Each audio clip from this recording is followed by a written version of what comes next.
बेईमानी से कमाया हुआ धन कितने दिनों तक ठहरता है और किस प्रकार पतन कर देता है। दोस्तों, एक बार भगवान शिव और माता पार्वती कैलाश पर्वत पर विश्राम कर रहे थे। तभी माता पार्वती भगवान शिव से कहती हैं कि हे प्रभु, आज मेरे मन में एक प्रश्न उठ रहा है जो कि मेरे मन को बहुत विचलित कर रहा है। यदि आप मेरे इस प्रश्न के उत्तर देकर मुझे संतुष्ट करेंगे तो मेरे मन को बहुत शांति मिलेगी। तब भगवान शिव कहते हैं, हे देवी, आखिर तुम्हारे मन में कौन सा प्रश्न है जो तुम्हारे मन को विचलित कर रहा है। तब माता पार्वती कहती हैं, हे प्रभु, मेरा यह प्रश्न है कि बेईमानी से कमाया हुआ पैसा कितने समय तक रुकता है और बेईमानी से कमाने वाले को कौन सा पाप लगता है। फिर मित्रों, भगवान शिव कहते हैं, हे पार्वती, यह तुम्हारे प्रश्न बहुत ही ज़्यादा महत्वपूर्ण है और जो भी व्यक्ति इस प्रश्न के उत्तर सोच समझकर इस पर्याप्त ज्ञान को अपने जीवन में उतार लेता है, उससे जीवन में सुख की प्राप्ति होती है। मित्रों, भगवान शिव कहते हैं, हे देवी पार्वती, अब मैं तुम्हें तुम्हारे इस प्रश्न के उत्तर एक छोटी सी कहानी के माध्यम से देने वाला हूँ, जो तुम अपने इस प्रश्न के उत्तर को ठीक तरह से समझ पाओगी। इसलिए तुम्हें इस कहानी को पूरा ध्यान से सुनना होगा। तब माता पार्वती कहने लगी, हे प्रभु, मैं इस कथा को पूरे मन और लगन से सुनूंगी। कृपया आप इस कहानी को शुरू करें। तो मित्रों, आप सभी से विनती है कि आप भी इस कहानी को पूरा जरूर सुनें, क्योंकि इसे आधा अधूरा सुनना पाप माना जाता है। कहानी को शुरू करने से पहले कमेंट में हर हर महादेव जरूर लिखें। मित्रों, भगवान शिव कहते हैं, हे पार्वती, हम दूसरों की आर्थिक स्थिति पर ज़्यादा ध्यान देते हैं और हमेशा ध्यान रखना, अपनी स्थिति से असंतुष्ट ही हमें बेईमानी की ओर धकेलती है। गरीब लोग अमीर बनने के चक्कर में और अमीर लोग और अमीर बनने के चक्कर में छोटा रास्ता पकड़ते हुए धड़ाधड़ सब कुछ पा लेना चाहते हैं। छोटे रास्ते का अंकुर ही भविष्य में बेईमानी का पौधा बन जाता है।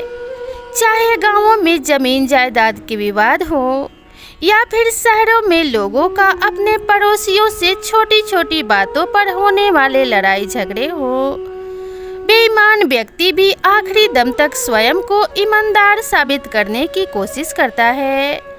जब हम दूसरों का हक छीनने की कोशिश करते हैं तो हमारे अंदर बेईमानी के अंकुर अपने आप पैदा होने लगते हैं। ईमानदारी केवल सच बोलने के बारे में नहीं है, यह अपने और दूसरों के साथ में वास्तविक होने के बारे में है कि आप कौन हैं, आप क्या चाहते हैं।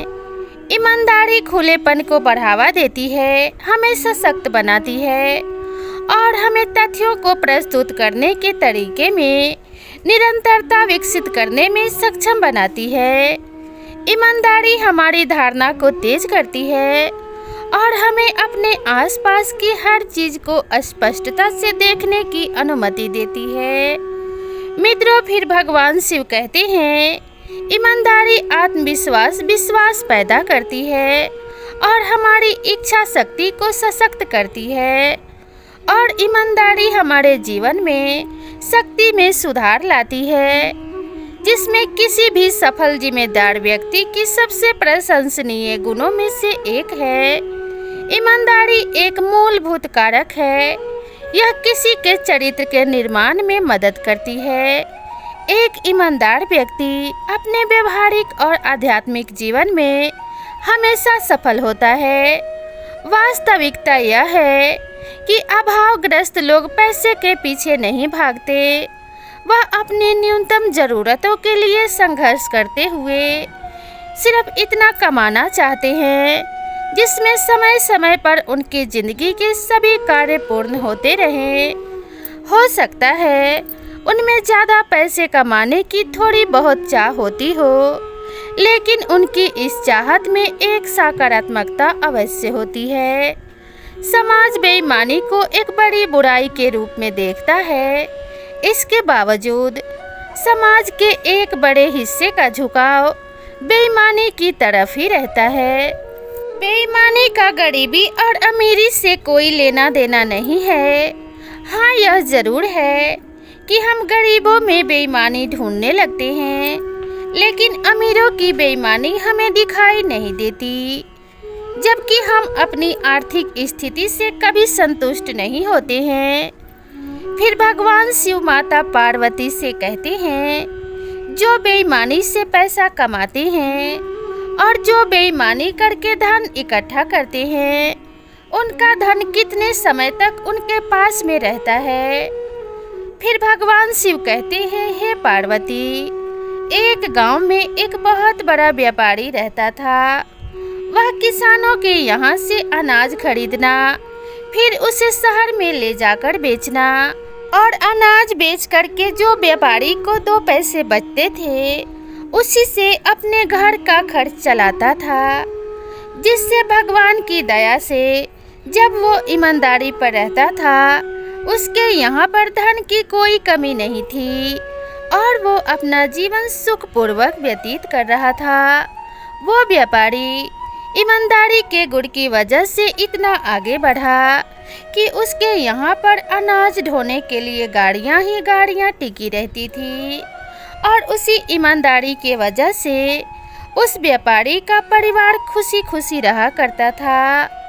व्यापार में उसे आज तक कभी घाटा नहीं लगा और ना ही उसने कभी किसान की बेईमानी की। उसका केवल बस एक ही काम था कि सही कीमत पर पहले अनाज को खरीद लेता था और फिर मूल्य बढ़ने के बाद शहर में ले जाकर उस सारे अनाज को बेच देता था, जिससे उस व्यापारी को अच्छी खासी बचत हो जाती थी। वहीं उस व्यापारी के यहाँ पर छोटे छोटे व्यापारी भी काम करते थे, जो उस व्यापारी की गाड़ियों से अपने अनाज को शहर तक ले जाते थे और बदले में उस गाड़ियों का भाड़ा उस व्यापारी को देते थे। वही वह व्यापारी भी इतना ईमानदार और सज्जन था कि उसको भी ऐसा करने में कोई ऐतराज नहीं था। वह सोचता था कि यदि गांव के छोटे मोटे किसान अपना अनाज हमारे गाड़ियों में लेकर जाते हैं तो इस प्रकार गांव के लोगों की मदद भी हो जाती है और हमें भी भाड़े के रूप में 4 पैसे मिल जाते हैं। फिर भगवान शिव कहते हैं, हे पार्वती, जब तक वह व्यापारी ईमानदार था तब तक भगवान की कृपा उसके ऊपर हमेशा बनी रही और लक्ष्मी जी सदा उसके ऊपर कृपा करती रही। इस प्रकार समय धीरे धीरे बीतता गया। फिर एक रात व्यापारी ने एक सपना देखा कि उसको पैसों से भरा एक बैग मिल गया है, जिसमें इतने सारे पैसे हैं कि उसकी 2 पीढ़ियां भी बिना कमाए उस पैसे का प्रयोग कर सकती हैं। फिर तो उतना पैसा देख करके उस व्यापारी के मन में लालच आ गया और व्यापारी ने उन पैसों को उठाने का मन किया। जैसे ही उसने उस पैसों को उठाने की कोशिश की, वैसे ही पैसों ने आवाज़ दी और उस व्यापारी को धुतकार दिया और कहा, लाला, तुम यह ठीक नहीं कर रहे हो। तुम बिना सोचे समझे मुझे हाथ लगा रहे हो। कम से कम यह तो जान लेते कि मैं कहाँ से आया हूँ, मेहनत का हूँ या बेईमानी का हूँ, तुम्हारे लिए शुभ रहूँगा या अशुभ रहूँगा। कहीं ऐसा ना हो कि तुम मुझे अपने पास रख करके अपनी ज़िंदगी बर्बाद कर लो और फिर जीवन भर पछताना पड़े। फिर व्यापारी ने पैसों की बात को सुन करके हंसने लगा और कहने लगा, अरे पैसा भाई, पैसा तो पैसा है, फिर मेहनत का हो या बेईमानी का, इससे मुझे क्या फ़र्क पड़ता है। इतना पैसा तो मैंने आज तक नहीं देखा है। मैं तुम्हें अपने पास से कहीं भी नहीं जाने दे सकता हूँ। तू कैसा भी पैसा है, चाहे ईमानदारी का है, चाहे बेईमानी का है, मुझे इससे कुछ भी लेना देना नहीं है।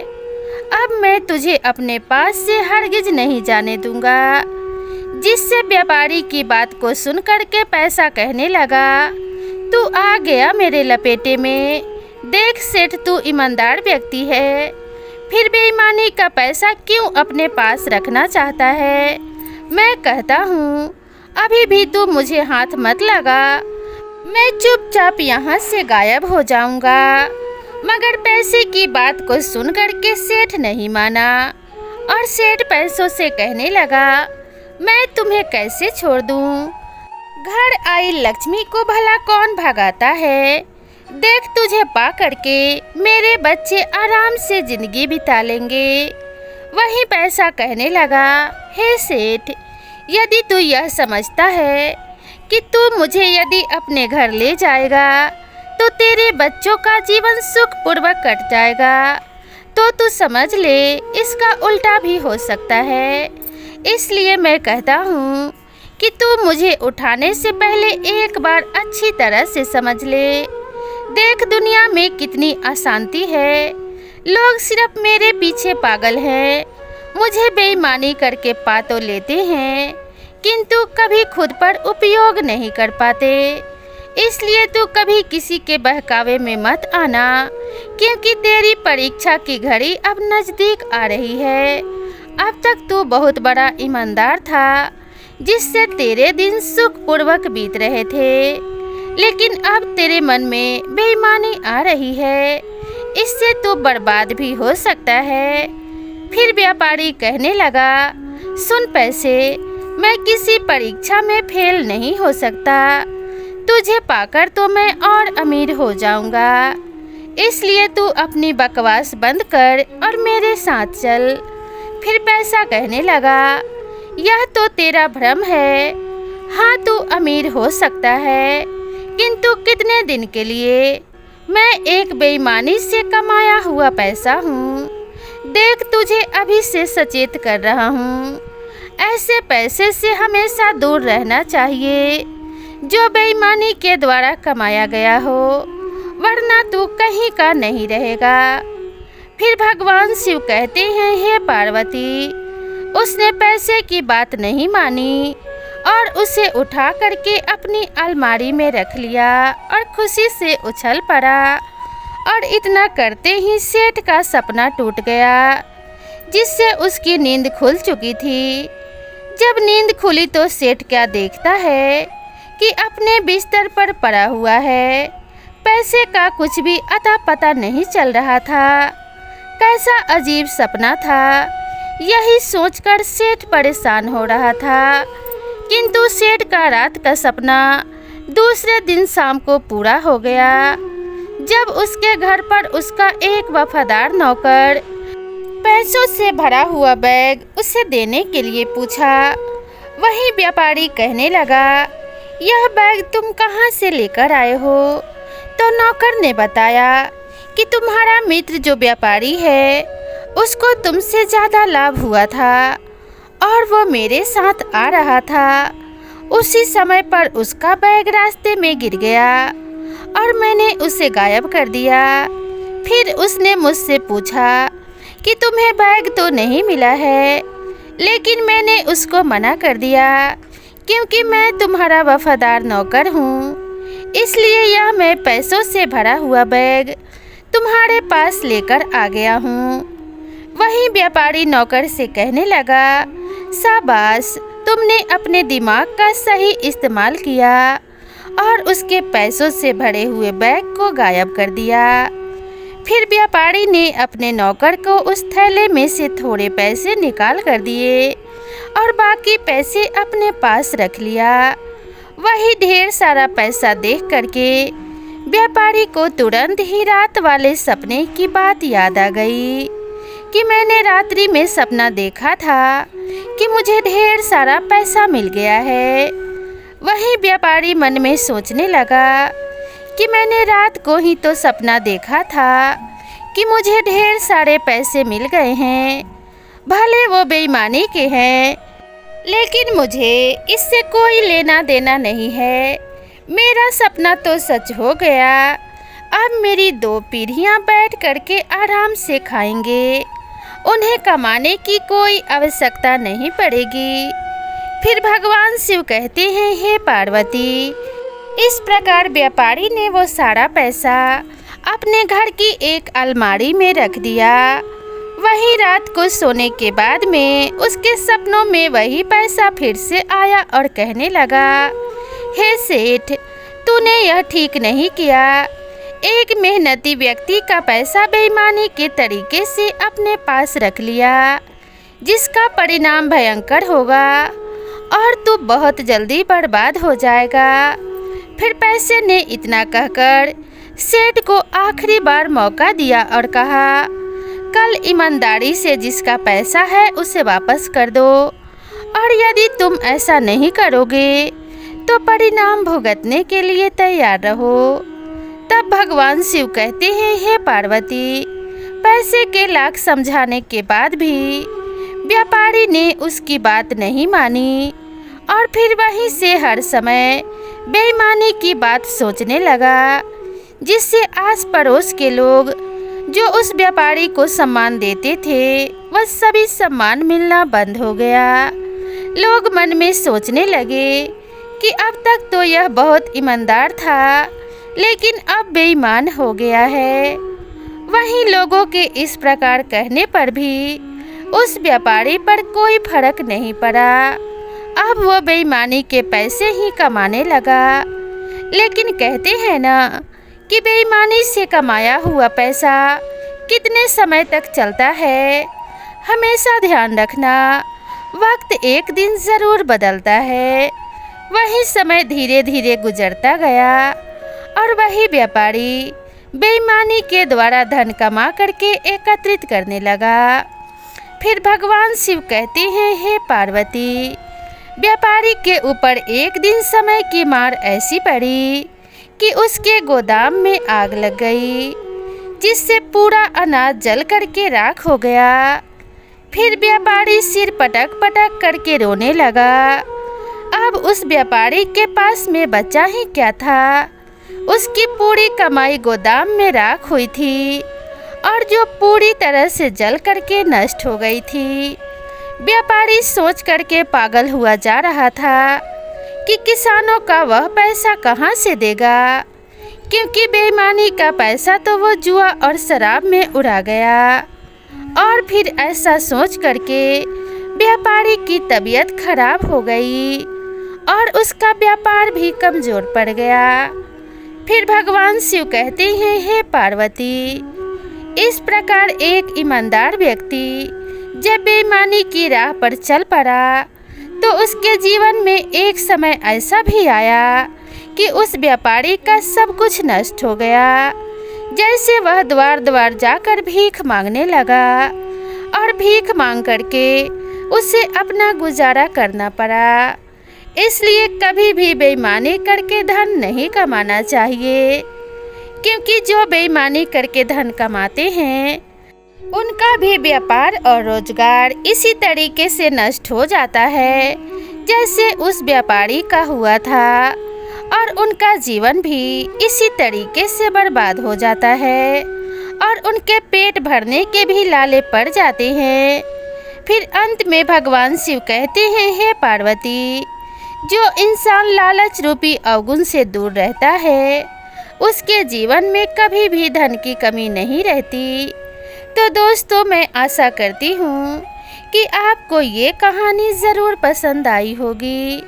अगर वीडियो पसंद आई हो तो इसे लाइक शेयर ज़रूर करें, और चैनल पे नए हैं तो चैनल को सब्सक्राइब करना ना भूलें। तो दोस्तों, मिलते हैं इसी तरह की नई कहानी के साथ। तब तक के लिए नमस्कार।